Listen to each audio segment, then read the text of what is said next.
আসসালামু আলাইকুম সুপ্রিয় সপ্তম শ্রেণীর শিক্ষার্থীরা। পূর্বের ভিডিওতে অনুশীলনী ১.২ এর ১৫ এবং ১৬ নম্বর অঙ্ক সলভ করেছিলাম। এই ভিডিওতে ১৭, ১৮ এবং ১৯ নম্বর অঙ্ক সলভ করব ইনশাল্লাহ। প্রথমে আমরা ১৭ নম্বর অঙ্কটা পড়ব। একটি সমবায় সমিতির যতজন সদস্য ছিল প্রত্যেকে তত ২০ টাকা করে চাঁদা দেওয়ায় মোট ২০,৪৮০ টাকা হলো। ওই সমিতির সদস্য সংখ্যা নির্ণয় করো। তো এখানে প্রথমেই বলা আছে সমিতির যতজন সদস্য ছিল। তো সমিতির সদস্য সংখ্যা আমরা জানি না, তো এইটা প্রথমে আমাদের ধরে নিতে হবে। তারপর এই জায়গাটা অনেকেই বোঝে না, এইটা ভালো করে বুঝতে হবে। প্রত্যেকে তত ২০ টাকা করে চাঁদা দেওয়া, এই জায়গাটা একটু ভালো করে বুঝতে হবে, তাছাড়া অঙ্ক ভুল হবে। এখানে তোমরা একটু খেয়াল করবা। সমাধান: মনে করি সমিতির সদস্য সংখ্যা ক। তো আমরা সমিতির সদস্য সংখ্যা যে কোনো কিছুই ধরে নিতে পারি, আমরা ক ধরে নিলাম। এবার এখানে বলা হয়েছিল যে প্রত্যেকে তত ২০ টাকা করে চাঁদা দেওয়ায়। এখন প্রত্যেককে কত টাকা করে চাঁদা দিয়েছে সেটা আমাদের বের করতে হবে। আমি আবারও বলি, প্রত্যেকে তত ২০ টাকা করে। এখানে তত মানে যতজন সদস্য ছিল। তো আমরা সদস্য কিন্তু ক ধরে নিয়েছি, তাহলে ক এর সাথে এই ২০ গুণ করলে প্রত্যেকের চাঁদার পরিমাণটা বের হয়ে যাবে। ঠিক আছে, তাহলে প্রত্যেকের চাঁদার পরিমাণটা আমরা কিভাবে বের করব? তত ২০ টাকা, অর্থাৎ যতজন সদস্য ছিল, কজন সদস্য আমরা ধরে নিয়েছি, ক এর সাথে এই ২০ গুণ করলেই একজনের চাঁদা বের হয়ে যাবে। তো ক গুণ ২০ অর্থাৎ ২০ ক টাকা, এটা হচ্ছে একজনের চাঁদার পরিমাণ। এখন এই সমিতির মোট চাঁদার পরিমাণটা আমাদের বের করতে হবে। তো একজনে চাঁদা দেয় ২০ ক টাকা, তাহলে এই যে সমিতির মোট সদস্য কিন্তু কজন, তাহলে কজনে বেশি সংখ্যক চাঁদা দেবে। সুতরাং এই যে ২০ ক এর সাথে ক গুণ হবে। ঠিক আছে, এই যে দেখো ২০ ক এর সাথে ক গুণ হয়েছে। ক এবং ক গুণ করলে ক স্কয়ার হয়, সামনে থাকবে হচ্ছে ২০। সুতরাং মোট চাঁদার পরিমাণ ২০ ক স্কয়ার টাকা। তো এখানে একটা মোট চাঁদার পরিমাণ আছে, আর অঙ্কের মধ্যে একটা মোট চাঁদার পরিমাণ আছে।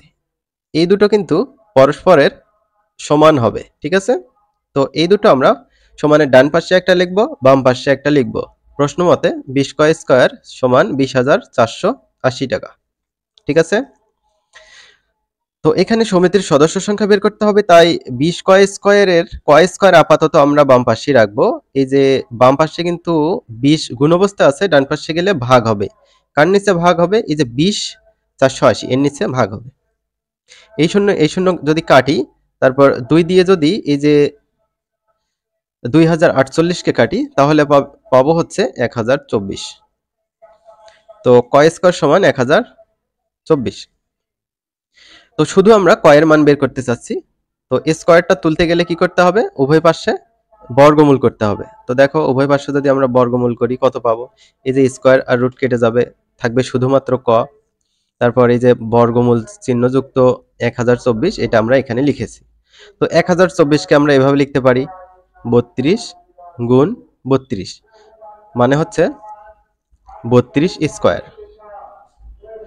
স্কয়ার রুট কেটে গেলে শুধু হচ্ছে ৩২ আসবে। ঠিক আছে, ক সমান ৩২। ক কি ধরে নিয়েছিলাম? সমিতির সদস্য সংখ্যা। উত্তর, সমিতির সদস্য সংখ্যা ৩২ জন। তো এই বর্গমূলটা তোমরা হচ্ছে ক্যালকুলেটর দিয়েও করতে পারো। Root over ১০২৪। তো দেখো ৩২ আসছে উত্তর। তো ভাগের সাহায্যে কিভাবে এটা বর্গমূল করবে সেটা দেখো। তো এরকম একটা দাগ দিবা, এরকম করে জোড়া করে নিবা। ৩ দিয়ে যদি আমরা এইখানে দেই, ৩ তিরিকে ৯ হবে, অর্থাৎ ৩ এর বর্গ করলে ৯ হবে। ১০ থেকে ৯ বিয়োগ করলে ১, ১২৪ হয়। তারপরে এরকম একটা দাগ দিতে হবে। আমরা ডান পাশে ৩ দেখতে পাচ্ছি, ৩ এর ডাবল করে কোথায় বসাইতে হবে? এখানে বসাইতে হবে ৬। তো ৬ এর পাশে যদি আমরা ২ বসাই, আবার ২ দিয়ে যদি গুণ দেই, কত হবে? ১২৪ হবে। তো ৩ এর পাশে ২, ৬ এর পাশে ২, এখানে কত আসলে ১২৪, এটা ০। তো এভাবে তোমরা এই কাজটা করতে পারো। এবার আমরা তার পরের অঙ্ক দেখব, ১৮ নম্বর। কোন বাগানে ১৮০০টি চারা গাছ বর্গাকারে লাগাতে গিয়ে ৩৬টি গাছ বেশি হলো। প্রত্যেক সারিতে চারা গাছের সংখ্যা নির্ণয় করো। তো বর্গ বানাইতে গিয়ে কি হয়েছে, চারা গাছ বেশি হয়েছে। তো এই চারা গাছ 36টা কি করতে হবে, 1800 থেকে বাদ দিতে হবে। বাদ দেওয়ার পর আমরা যা পাবো সেটাকে বর্গমূল করব, তাহলেই প্রত্যেক সারিতে চারা গাছের সংখ্যা বের হয়ে যাবে। খুবই সহজ অঙ্ক কিন্তু।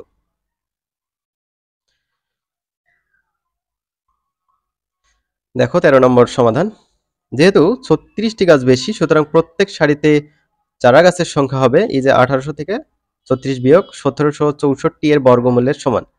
এর বর্গমূলটা আমরা কিভাবে বের করব? দেখো এই যে 1764 লিখে নেব, লেখার পর জোড়া দেব। জোড়া করার জন্য উপরে দাগ দিয়েছি। এই জোড়া থেকে কাজ শুরু করব।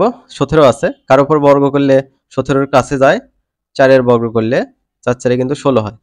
তো 4 এর বর্গ করব, তাই 4 এখানে লিখব, 16 পেয়েছি, 16 এখানে লিখব, 17 থেকে 16 বিয়োগ করলে 1। উপরের জোড়া আমরা এখানে নামাইলাম, তো 164 হলো। তো এই যে এই 4 এর ডাবল 8 এখানে লিখতে হবে। তো 8 এর পাশে আমরা 2 বসিয়ে 82 পেলাম। তো 82 কে 2 দিয়ে যদি গুণ করি কত হবে, 164। তো এখানে 164 সাথে কিন্তু মিলে গিয়েছে। তো এই 2 এখানে লেখা হয়েছে, আবার এখানেও লেখা হয়েছে। তাহলে উত্তর কত, 42। প্রত্যেক সারিতে চারা গাছের সংখ্যা হবে 42। এবার এর পরের অঙ্ক আমরা করব।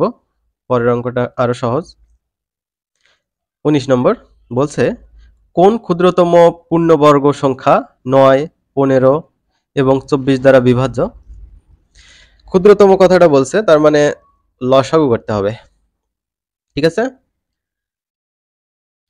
লসাগু করলেই আমাদের উত্তরটা বের হয়ে যাবে।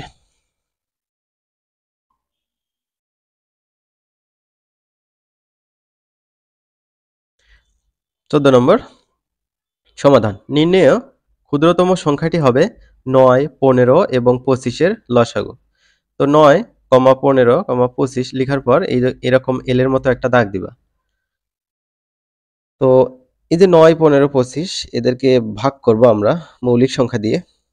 তো 3 দিয়ে কিন্তু মিনিমাম 2টাকে ভাগ যায়। 3টাকে ভাগ গেলে তো কোনো কথাই নাই। 3টাকে যদি ভাগ যায় সেই মৌলিক সংখ্যাই আমরা চুজ করব, করে এখানে লিখব।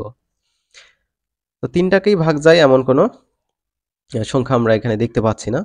তো 3 দিয়ে আমরা আগে ভাগ দিই। 3 দিয়ে ভাগ দেব, 3 এখানে লিখব। 3 দিয়ে যদি 9 কে ভাগ করি, 3 3 9 হয়। তারপর 3 দিয়ে যদি 15 কে ভাগ করি, 3 5 15 হয়। 3 দিয়ে যদি 25 কে ভাগ করি, তাহলে আমরা ভাগ করতে পারবো না। যদি ভাগ করি নিঃশেষে বিভাজ্য না হয়, ওই রকমই রাখবো। ঠিক আছে? এবার এই যে 5 এবং 25 কে কিন্তু 5 দিয়ে ভাগ করা যায়। তো 5 এখানে লিখব। তো 5 দিয়ে 3 কে ভাগ যায় না। তো এখানে 3 যা আছে তাই লিখব। 5 দিয়ে 5 কে ভাগ করলে 5 একে 5 হয়।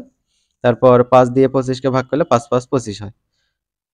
এখন এখানে যা যা পেলাম সেগুলো গুণ করে দিলে লসাগু বের হবে। এই যে 3, 5, তারপর হচ্ছে 3, 1, 5, এগুলো সবগুলো গুণ করে দিতে হবে। 3, 5, 3, 5 গুণ করলে 225 হবে। উত্তর, ক্ষুদ্রতম পূর্ণবর্গ সংখ্যাটি 225। 225 কিন্তু পূর্ণবর্গ সংখ্যা। তো এটাকে যদি বর্গমূল করি আমরা 15 গুণ 15 এই আকারে লিখতে পারি 225 কে। সুতরাং 225 এর বর্গমূল হচ্ছে 15। 225। ঠিক আছে।